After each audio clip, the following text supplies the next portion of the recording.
Un incendie s'est donc déclaré hier soir dans la plaine du Régine ou en Balagne. Jusqu'à 170 hommes ont lutté toute la nuit contre les flammes. Attisées par le vent, elles ont brûlé 35 hectares de végétation et fait très peur à certains habitants de Speloncat, au Laurasifirin, Barabara, Arsenault.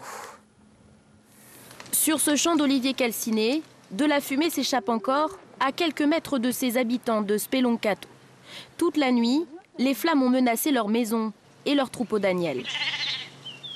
Le plus impressionnant, c'était cet arbre qui s'est enflammé à un moment donné et celui d'à côté. Et que les pompiers n'arrivaient pas à éteindre. À chaque fois que le vent repartait un petit peu, c'était encore... ça repartait dans les feuillages. À 22h30 hier soir, le feu se déclare dans la plaine du Régine, attisé par le vent. 170 hommes mobilisés au plus fort de la nuit. Il aura fallu attendre 7 heures ce matin pour le maîtriser.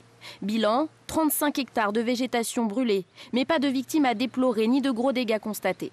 Cet après-midi encore, les pompiers tentaient d'accéder aux coins les plus isolés, avec parfois difficulté.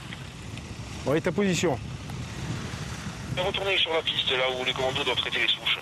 Objectif, empêcher tout redémarrage du feu. Alors qu'est-ce que vous êtes en train de faire? Alors là, on est en phase terminale, c'est-à-dire qu'une fois que le feu est passé, on tronçonne les souches qui se consument lentement, on en fait des petits morceaux et on finit par les mouiller correctement pour qu'il n'y ait plus de reprise de feu.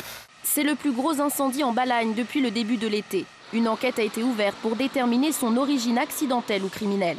En attendant, une quarantaine d'hommes est toujours déployée. Il faudra au minimum 24 heures pour éteindre le feu totalement. La vigilance reste renforcée jusqu'à mardi en Balagne en raison des conditions météorologiques avec des vents annoncés à 90 voire 100 km/h.